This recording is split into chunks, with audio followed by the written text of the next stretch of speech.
Related जो भी disorder है उसको हम पढ़ेंगे आज। तो आज का टॉपिक बहुत इंपॉर्टेंट है, अच्छे से पढ़िएगा। ठीक है। तो सारे ही टॉपिक इम्पोर्टेंट थे, लेकिन ये भी जरूरी है, आपको पता होना चाहिए अपने शरीर के बारे में, हमारे शरीर के अंदर क्या चीजें चल रही हैं, क्या है वो चीजें।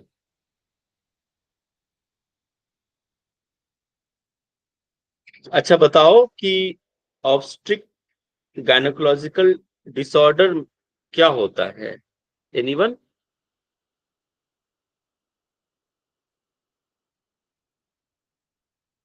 से के मेंस्ट्रुएशन अंदर कौन गायनोलॉजिकल कौन से जो डिसऑर्डर आते हैं डिसऑर्डर्स बताइए। रहते हैं सर, गायनोलॉजिकल जो डिसऑर्डर रहते हैं ये बेसिकली वुमेन से रिलेटेड डिसऑर्डर रहते हैं, जैसे कि पीएमएस हो गया और मेनोपॉज हो गया और प्री प्रेगनेंसी और चाइल्ड बर्थ, ये सारे जो रहते हैं वो सारी चीज़ें गायनोलॉजिकल मतलब कि फीमेल से रिलेटेड जो डिसऑर्डर रहते हैं उनको बोलते हैं सर।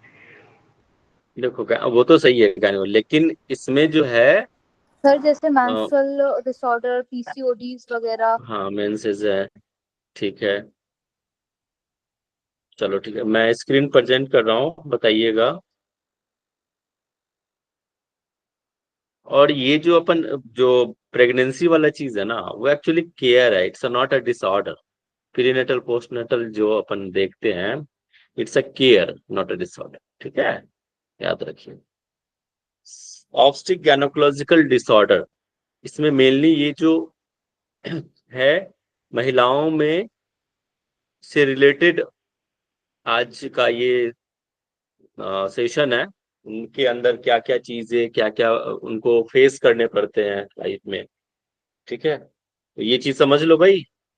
जो यहाँ पुरुष वर्ग के लोग हैं वो उनको भी समझना चाहिए कि देखो महिलाएं कितने कष्ट से गुजरती हैं, तो हमारा जो रिस्पेक्ट और बढ़ जाना चाहिए, है ना। ठीक है, और एक शब्द भी नहीं बोलते वो लोग और हर एक मंथ उनको ये सब फेज से गुजरना पड़ता है, जो मेंसेस से रिलेटेड है इश्यूज हैं वो। और आपको पता है सबसे ज्यादा जो हार्मोनल इनबैलेंस होता है वो महिलाओं में होता है, जिसकी वजह से उनको कई सारे फिजिकल ट्रॉमा तो झेलते ही हैं, इवन मेंटल ट्रॉमा भी झेलते हैं। अगर मैं गलत नहीं हूं तो आप मुझे बताना, अगर मैं गलत हूं तो मुझे करेक्ट कर देना। ठीक है, क्योंकि ऑलरेडी यहाँ फीमेल कई लोग हैं, तो शायद हो सकता है वो और अच्छे से जानते होंगे इस सब विषय को। बट जो भी मैं समझा हूँ स्टॉप पढ़ के, तो मैं वही बताऊंगा, मैं पढ़ा पढ़ाया चीज बताऊंगा। और महिलाएं तो ऑलरेडी उन पे गुजरता है, तो वो और अच्छे से जानते हैं सब विषय को। तो इसके अंदर हम लोग मेंस्ट्रुअल डिसऑर्डर देखेंगे कि क्या क्या होता है। ये आप इसको आप गांव देहात में की भाषा में कहते हैं माहवारी। ठीक है, या फिर ये इसका और कोई टर्म है, मेंसेस, ये पीरियड से रिलेटेड है इसमें। डिसमोनेरिया पढ़ना है हमें, फिर मेनोपॉजल है। ये टर्म सारे ही इम्पोर्टेंट है, आपको जानना चाहिए। प्री मेनोपॉजल सिंड्रोम और antenatal care and postnatal care, it's a care, it's not a disorder actually, है ना। प्रेगनेंसी से रिलेटेड है ये दोनों चीजें, before pregnancy and after pregnancy. पहले जानते हैं कि डिसमेनोरिया क्या होता है।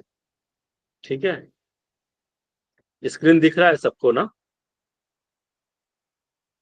Yes sir. स्क्रीन ठीक है। Dysmenorrhoea is a medical term for painful menstrual period which are caused by uterine contraction। क्या होता है ये जो सिचुएशन होता है डिस्मेनोरिया में कि मेंसेस के दौरान उस टाइम पे बहुत हैवी पेन होता है, ब्लीडिंग भी हैवी होती है यूट्रिन के कॉन्ट्रैक्शन की वजह से। और ये क्यों होता है? एक हार्मोन होता है प्रोस्टाग्लैंडिन हार्मोन, आगे शायद मेंशन है, प्रोस्टाग्लैंडिन हार्मोन की वजह से ये यूट्रिन का कॉन्ट्रैक्शन बढ़ता है, और ये रीजन होता है पेनफुल होने का। इरेगुलर और एक्सेसिवली हैवी मेंस्ट्रुअल, है ना, इरेगुलर रहेगा और बहुत ज्यादा ब्लीडिंग्स होती है इस टाइम पे फीमेल को। क्लासिफिकेशन दो टाइप में इसको बांटा गया है, प्राइमरी डिस्मोनेरिया एंड सेकेंडरी डिस्मोनेरिया। प्राइमरी डिस्मोनेरिया क्या होता है? It's a refers to a recurrent pain.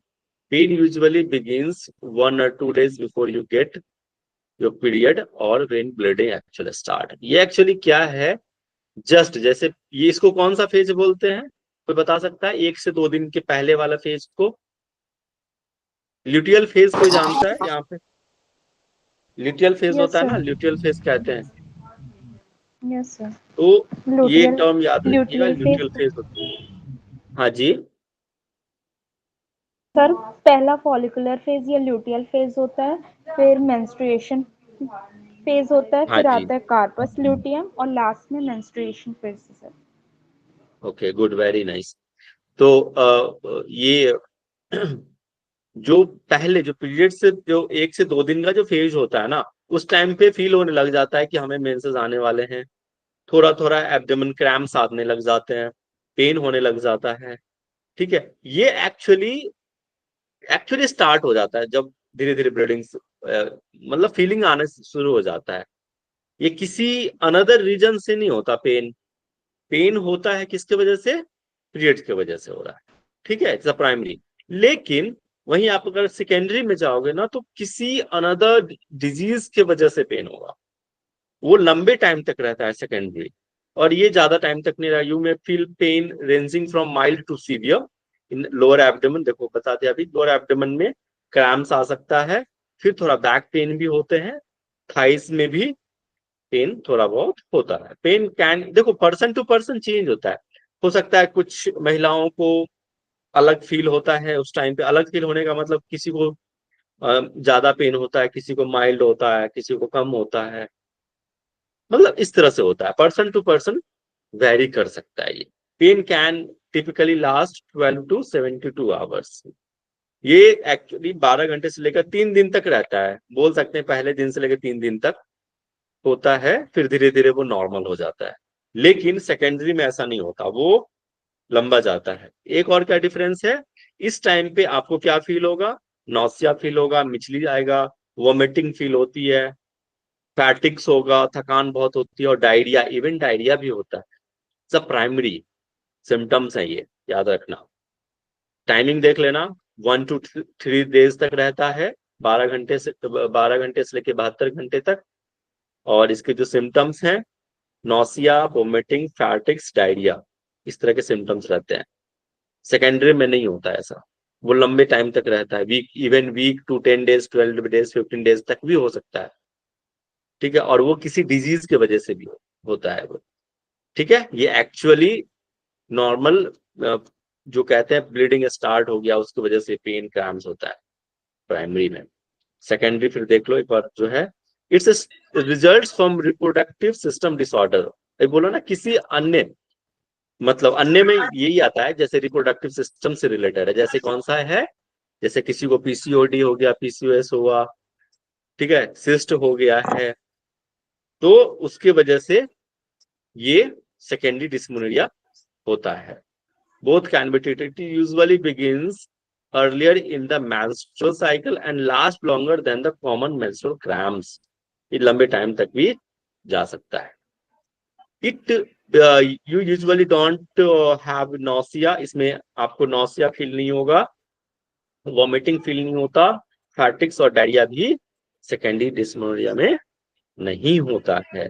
Difference समझ में आ गया ना प्राइमरी सेकेंडरी का?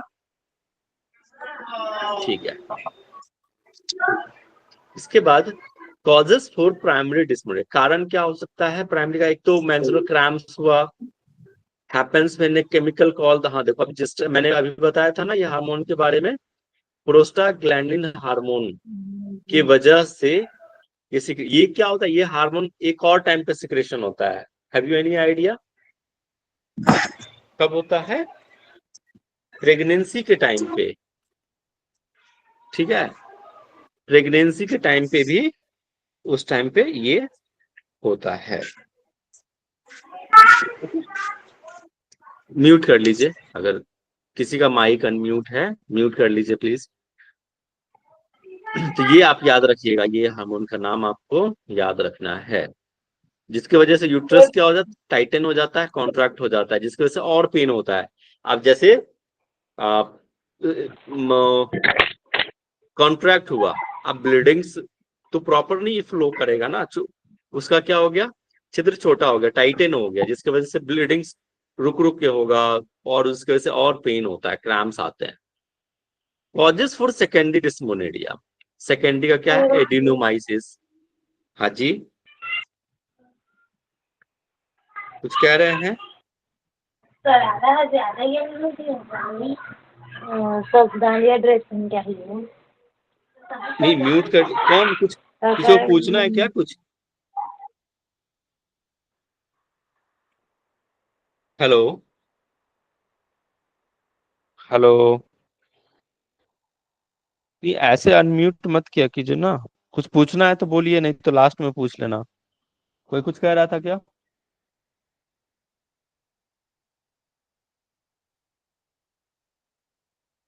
आवाज जा रही है सबको? जी सर। Yes sir. कोई कुछ कह रहा था क्या? किसी का माइक अनम्यूट हो गया था।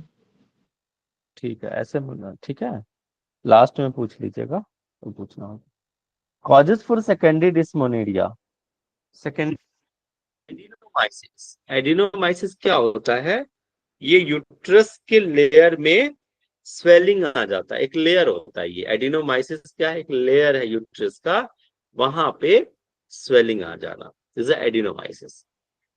इंडोमेट्रियोसिस, इंडोमेट्रियोसिस क्या होता है, एक एडिनोमेट्रियम टिश्यू का ग्रोथ करना, एंड्रियोमेट्रियोसिस। ये आपके सिलेबस में नहीं है इतना डिटेल है, आप बस टर्म याद कर लीजिए। पेल्विक इन्फ्लेमेटरी डिजीज, जिसको हम कहते हैं पीआईडी, इसमें क्या होता है कि स्टमक में पेन होता है, पीआईडी में। सर्वाइकल स्टेनोसिस, सर्वाइकल स्टेनोसिस क्या होता है, नरेम क्या होता है, कर्विक्स, कर्विक्स क्या होता है सर, नेक ऑफ वेजाइना, कर्विक्स कहते हैं, वो उसका नैरो हो जाना, ठीक है। और फाइब्रोइड्स बिगिंस ट्यूमर, ये क्या है, एक प्रकार ट्यूमर है, आप इसको कैंसर से रिलेट कर सकते हैं, समझ सकते हैं कि बिनाइन ट्यूमर क्या होता है, एक ही जगह पर रहता है ये, एक ही जगह पे, और ये फैलता है, ठीक है। ये थोड़ा बहुत कैंसर से है, ट्यूमर्स हो जाना उस जगह। सिम्टम्स में pain in abdomen, feeling of pressure in the abdomen, pain in hips, lower back and thigh, already we have mention. यौगिक मैनेजमेंट में क्या देखेंगे आप, सटकर्मा में जलनेति कराइए, कुंजल कराइए। कुंजल में अगर देखो एब्डोमेन क्रैम्प्स हो रहे हैं तो इसमें अवॉइड करना बेस्ट है कि जलनेति कराइए, ठीक है। इस टाइम पे क्या होता है, बहुत मूड स्विंग होता है, आपको भी पता है, जब जिनको पीरियड्स होते हैं उस टाइम पे मूड स्विंग बहुत होते हैं, चिड़चिड़ापन बहुत होता है, तो जल नीति करेंगे तो आपका स्ट्रेस भी कम होगा, माइंड रिलैक्स रहेगा, और लघु संग प्रक्षालन आप कर सकते हैं। लेकिन इसमें भी अगर क्रैम्स है, पेट में दर्द है उस टाइम पे, तो आप अवॉइड कीजिए, या उस पीरियड में अवॉइड कीजिए। After 3 to 4 days you can practice it. आसन में वज्रासना, शशांक आसना, व्याघ्रासन, सूर्य नमस्कार is also good, and भद्रासना। सूर्य नमस्कार अगर जब क्रैम्प्स हैं तो उस टाइम पे अवॉइड कीजिएगा, रिलैक्सेशन वाला पोज ज्यादा करना है। प्राणायाम में भ्रस्तिका, नाड़ी शोधन इज अ वेरी गुड, नाड़ी शोधन जरूर करना चाहिए। उज्जाई करो, भ्रामरी करो। भ्रस्तिका एगेन अगर कंडीशंस स्टार्टिंग में जैसे कि पेन है तो भ्रस्तिका मत करना, ठीक है। बैकहेड, क्योंकि उस टाइम में क्या होगा, बैक पेन भी होता है, तो भ्रस्तिका करेंगे तो हो सकता है बैकहेड बढ़ जाए, तो नहीं करना है स्टार्टिंग में। बेस्ट है नाड़ी शोधन, उज्जाई, भ्रामरी। मुद्रा और बंध में विपरीत करनी, पाशनी मुद्रा, अश्विनी मुद्रा, सहजोली मुद्रा। अच्छा कोई बताओ, इसमें कौन सा ऐसे आसन है, अगर डिस्मोनिडिया है, उस टाइम पे पीरियड की कंडीशन है, तो इसमें से कौन सा आसन आपको नहीं करना चाहिए, नहीं ये मुद्रा बंद नहीं करना चाहिए, बताओ। सर विपरीत विपरीत करनी करने तो नहीं बिल्कुल नहीं करना चाहिए सर। सब विपरीत करनी। सर सहजोली Even- नहीं कर सकते हैं, सहजोली मुद्रा नहीं कर सकते, पासनी, विपरीत करनी, और उससे ये नहीं कर सकते हैं। देखो, जो भी बैक रिवर्स पोज हैं, जितने भी रिवर्स पोज हैं वो आपको नहीं करना चाहिए। याद कर लेना, एकदम लिख लो। जिनको भी ये इश्यूज हैं, पीरियड से रिलेटेड इश्यूज हैं, उनको रिवर्स पोज नहीं करना चाहिए। क्यों नहीं करना चाहिए, बताइए। सर सर पीरियड्स के टाइम पे बस नहीं करना है कि कभी भी नहीं करना? नहीं, उस टाइम पे, मेंसेस के टाइम पे नहीं करना चाहिए।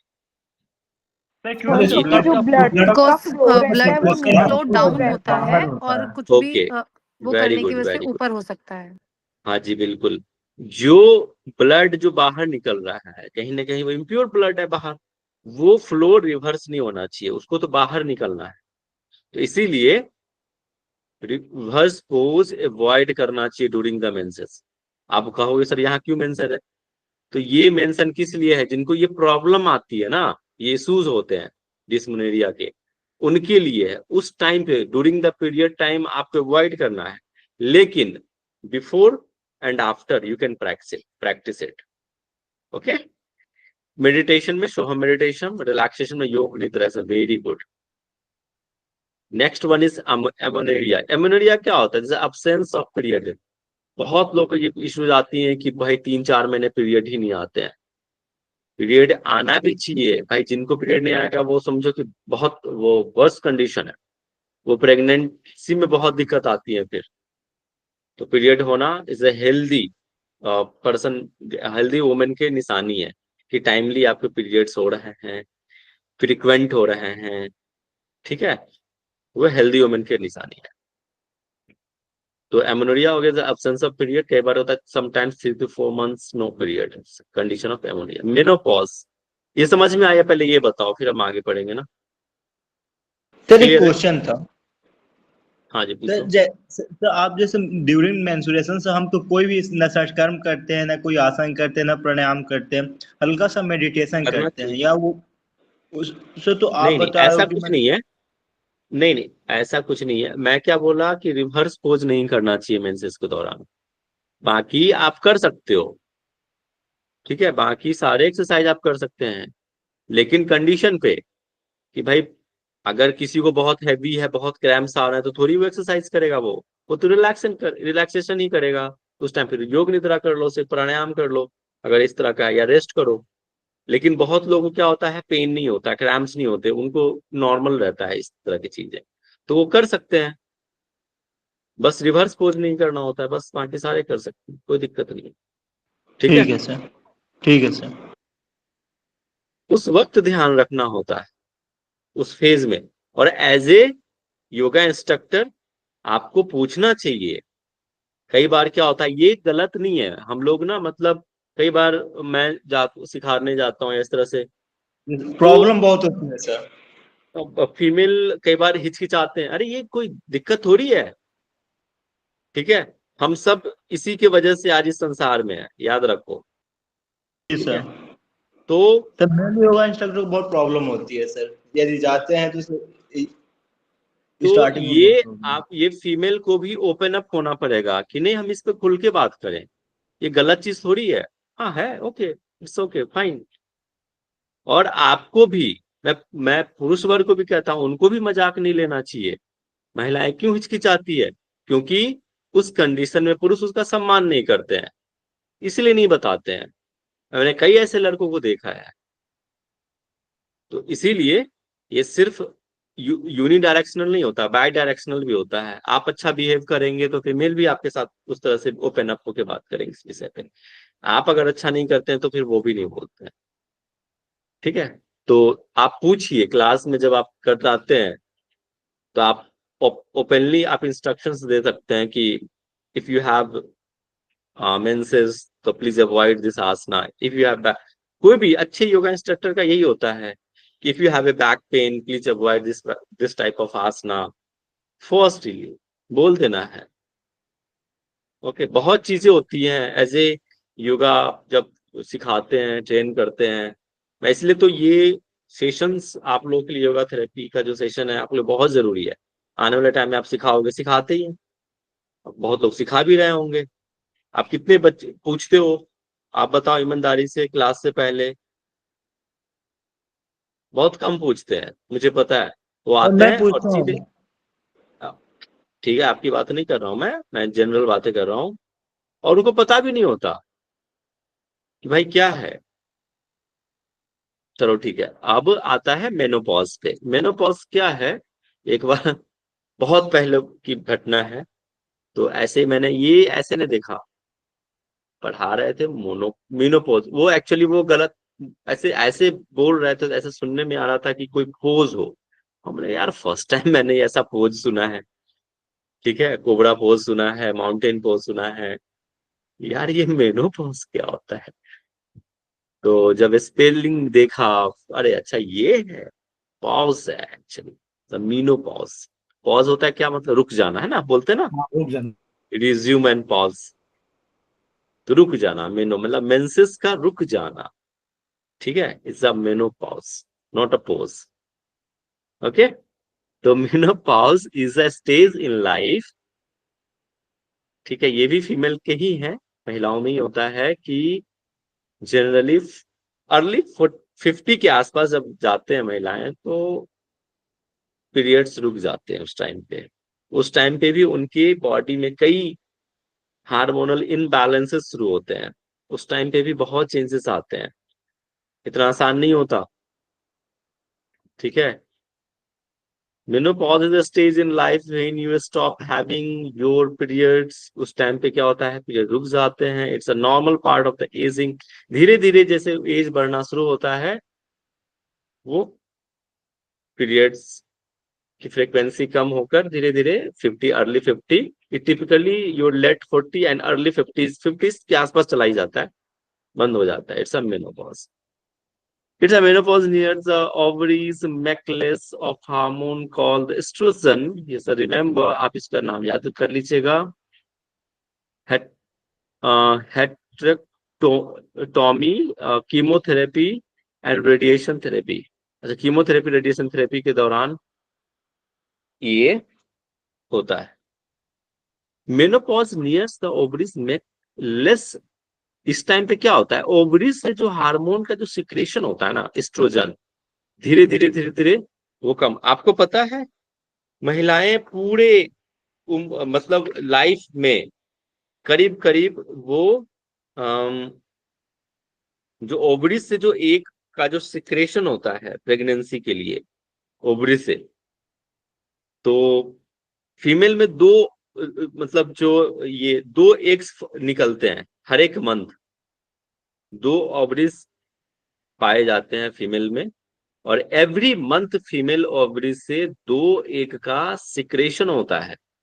और फर्स्ट मंथ में अगर लेफ्ट ओवरी से हो रहा है सिक्रेशन दो एग का, तो नेक्स्ट मंथ राइट एक ओवरी से एक रिलीज करेगा। और ये इंटायर लाइफ में करीब अप्रोक्स 500 एग्स का सिक्रेशन होता है। इसलिए कहते हैं जिनकी शादी होती, कहते हैं कि भाई 30 से पहले आपको फैमिली प्लान कर लेना चाहिए, ताकि इजिली आप प्रेग्नेंट हो पाओ। आफ्टर 30 थोड़े से कॉम्प्लिकेशन आना शुरू हो जाते हैं। मैं एम्स में रहता हूँ, यहाँ पे कई ऐसे इश्यूज मुझे देखने को मिले, जो ओवर मतलब जो एज 30 प्लस हो गए हैं, उनको प्रेगनेंसी में बहुत इश्यू आती है, वो जल्दी उनके एग्स फर्टिलाइज नहीं होते। एक तो ये है, स्ट्रेस एक कारण है, ठीक है, समझ में आया।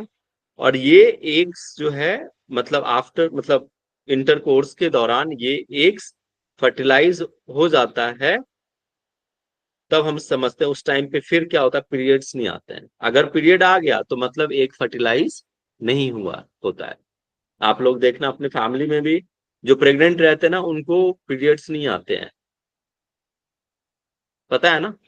ये समझ में आया कॉन्सेप्ट क्या होता है, फिर से बताऊं क्या, क्लियर हुआ क्लियर कैसे। हुआ सर। बस जो आपने से बताया ना कि एस्ट्रोजन लेवल हाँ जो जी, कम होता है, रिडक्शन ऑफ एस्ट्रोजन, तो उसका रीजन क्या है? जो एएफएसएच एलएच हार्मोन से ये होता है एक तो उसका। मेनोपॉज के दौरान, जैसे जैसे आप मेनोपॉज के पास जाते हैं ना, ओवरी से जो एस्ट्रोजन का जो सिक्रेशन हो रहा है ना, वो कम होने लग जाता है, ठीक है।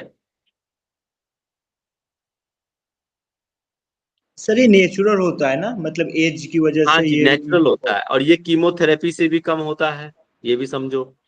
ये ओके। हाइड्रोक्टोमी एक है ऐसा कि उसके वजह से भी कम होता है एस्ट्रोजन का सिक्रेशन। ठीक है, और मेनोपॉज के जैसे से नजदीक आते हैं ओवरीज से एस्ट्रोजन का सिक्रेशन कम होता है। तो ये और for a woman undergoing natural menopause the process is gradual and described in 3 stages. अच्छा हाँ, इसमें 3 स्टेजेस में होते हैं ये मेनोपॉजल। एक तो प्री मेनोपॉजल होता है, इसको कई बार पेरी मेनोपॉजल भी कहा जाता है, थोड़ा स्लाइटली डिफरेंस है, लेकिन आप इसको प्री या पेरी समझिए। फिर मेनोपॉज का पीरियड आता है, और पोस्ट मेनोपॉजल का भी एक पीरियड आता है। ठीक है। अच्छा, ये वाला समझ में आ गया ना, जो ओवरीज से, जो फीमेल ओवरीज से जो एज का सिक्रेशन हो रहा है, और हर एक मंथ, फर्स्ट मंथ में अगर राइट ओवरी से हो रहा है तो नेक्स्ट मंथ लेफ्ट ओवरी से होगा। और अप्रोक्स इंटायर लाइफ फीमेल जो है अप्रोक्स 500, मोर देन 500 एग्स का सिक्रेशन करती है। ठीक है। और जैसे ही आफ्टर इंटरकोर्स वो एग्स फर्टिलाइज अगर हो गया तो समझ लेंगे कि वो फिर पीरियड उस टाइम पे नहीं होता। लेकिन अगर पीरियड आ रहा है तो समझ लो कि फर्टिलाइज नहीं हुआ है, इस तरह से। तो पीरियड के दौरान, सॉरी, प्रेगनेंसी के दौरान पीरियड्स नहीं आते हैं इसके, रुक जाता है वो। इसके 3 स्टेजेस हैं मेनोपॉज के। एक तो प्री मेनोपॉजल होता है मेनोपॉज का, इसके बाद post menopause. Pre menopause and post menopause क्या होता है कि it begins 8 to 10 years before menopause, when the ovaries gradually produce less oestrogen. ठीक है, धीरे धीरे जो ओवरीज जो है वो क्या होता है, बहुत कम मात्रा में एस्ट्रोजन रिड्यूस करने लग जाता है, प्रोड्यूस करने लग जाता है, प्रोड्यूस करने लग जाता है। एस्ट्रोजन का क्या हो गया, कमी होने लग जाता है। बिफोर कैसे, जैसे मेनोपॉज के 8 से 10 साल पहले ही, मतलब अगर 50 साल में मेनोपॉज का टाइम है तो समझ लो अप्रोक्स 40 के आसपास, अगर 45 है तो 30 के आसपास होने लग जाता है। लेकिन 35 to 40 के आसपास प्री मेनोपॉजल का टाइम आना शुरू हो जाता है, उस टाइम पे एस्ट्रोजन कम बनने लगता है, इसलिए प्रेगनेंसी में दिक्कत आती है। It last up to until menopause, the point when the ovaries stop the releasing egg. जैसे ही मेनोपॉज का टाइम आया उस टाइम पे ओवरी से एग्स का सिक्रेशन बंद हो जाता है। ठीक है। अब पोस्ट मेनोपॉज क्या होता है, this is the name given to the period of the time after a woman has not bleed for entire year. वो मतलब पोस्ट मेनोपॉजल में आप समझ जाते हो कि उस टाइम पे साल भर हो जाता है और वो पीरियड वो नहीं आता है, ब्लीडिंग्स नहीं आता, वो एक फेज होता है। और फिर कंप्लीटली जो है वो मेनोपॉजल का समझ सकते हैं कि सिचुएशन रहता है, उस टाइम पे पीरियड रहता है, period of the post menopausal हाँ सर। सिम्टम्स। हाँ जी। हाँ सर, जैसे आपने 1 ईयर तक, लेकिन कभी कभी हुआ, क्योंकि ये प्रॉब्लम मेरे घर में आ गई थी मेरी वाइफ को, तो अभी सर ने 2 इयर्स के बाद भी वो प्रॉब्लम हुआ, मतलब कभी कभी रुक रुक करके, और उसमें जो समटाइम्स देखो, लाइनिंग होती है तो लाइनिंग। मैं समझ गया, समझ गया मैं आपके इस तरह के केसेस मैंने भी देखे हैं। Sometimes it's happen. ठीक है, ये आते हैं, लेकिन 1 साल हुआ, 1 साल नहीं होगा, लेकिन एकाएक 3 साल के बाद ऐसा फील होगा, अरे हो गया, फिर वो नहीं होगा 1 साल, फिर ऐसा लगेगा अरे हो गया, और वो ऐसा एक टाइम आएगा कि वो कंप्लीट हो जाता है, वो नहीं होगा फिर, वो हो जाता है कई बार। आप ऐसा मत समझिए कि बिल्कुल भी बंद हो जाता है, वो होता है कई बार ये चीजें। 1 साल नहीं होगा, फिर लगेगा नेक्स्ट ईयर, आफ्टर 1 ईयर थोड़ा सा भी इस तरह के ब्लीडिंग्स आ गया, फिर ऐसा हमें लगता है। लेकिन ये सही कह रहे हो आप, ये सही होता है, ऐसा कई लोगों में इस तरह मैंने देखा है। ठीक है। Thank you sir. सिम्टम्स क्या है प्री मेनोपॉज का एंड मेनोपॉज का, इरेगुलर पीरियड्स आना शुरू हो जाएगा। देखो अभी जैसे कह रहे थे ना प्रकाश जी, वैसे ही होता है। कई बार नहीं होगा, 1 साल नहीं होगा, 2 साल नहीं होगा, फिर एकाएक लगेगा कि थोड़ा सा हुआ, इसी को कहते हैं इरेगुलर। वेजाइनल ड्राइनेस, इस टाइम पे धीरे धीरे वेजाइना जो है क्या होता है, ड्राई होना शुरू हो जाता है। हॉट फ्लैशेस, अचानक से लगेगा कि गर्मी आ गई है, मतलब एक अचानक से बुखार वाली गर्मी फील करते हैं, इट्स हॉट फ्लैशेस। चिलीज, मतलब कभी गर्म कभी ठंडा ऐसा फील होता है। नाइट स्वीट, रात को बहुत पसीना आते हैं। स्लीप प्रॉब्लम, नींद बहुत डिस्टर्ब होता है इस टाइम पे। मेरी एक स्टूडेंट है, उनको ये फेज आ रहा है, उन्होंने मेरे साथ डिस्कस किया कि सर अभी मेरा मोनोपॉज का टाइम आ रहा है, तो इस तरह के सिम्टम्स आ रहे हैं कि नींद नहीं आ रही है। हम कहीं ऐसा होगा, तो मैंने फिर वही योगा उनको ऐसे प्रॉपर बताया, तो फिर इम्प्रूव है। लेकिन ये फेज है, ठीक है, आपको आएगा, लेकिन आप इसको योगा के माध्यम से ओवरकम कर सकते हैं, कंट्रोल कर सकते हैं, ठीक है। मूड चेंज होते हैं, मूड बहुत स्विंग होता है, बहुत चिड़चिड़ापन आने लग जाता है, वेट गेन होना शुरू हो जाता है, और मेटाबॉलिज्म भी स्लो हो जाता है। आप कुछ भी खाओगे जल्दी नहीं पचेगा, है ना, डाइट। तो उस टाइम पे भी डाइट प्रॉपर लेना चाहिए। Decreasing fertility, loss of bone, changing cholesterol level, सब प्री मेनोपॉजल टाइम में होता है। कोलेस्ट्रॉल लेवल भी फ्लक्चुएट होता है इस टाइम पे। यौगिक मैनेजमेंट में आप क्या देंगे? एक तो सटकर्मा में जल लेती इज वेरी गुड, है ना। ताड़ासना करवाइए, वीरभद्रासना करवाइए, पश्चिमोत्तानासन, मार्जरी, प्राणायाम में नाड़ी शोधन, ये कॉमन प्रोटोकॉल है, आप इजिली करा सकते हैं। रिलैक्सेशन, जप, योग निद्रा, ठीक है, ओम चैंटिंग, ये सब अच्छा है। ऐसे कराओ जहां पे मूलाधार चक्र और स्वादिष्ठान चक्र पे, ऐसे आसन का चयन कीजिए जहां पे मूलाधार चक्र और स्वादिष्ठान चक्र पे फोकस हो, ठीक है। इस तरह के आसन कराइए, जैसे वीरभद्रासन हो गया, है ना, मूलाधार स्वादिष्ठान पे ध्यान रखता है। मार्जरी भी है, पश्चिमोत्तान भी है, इस तरह से।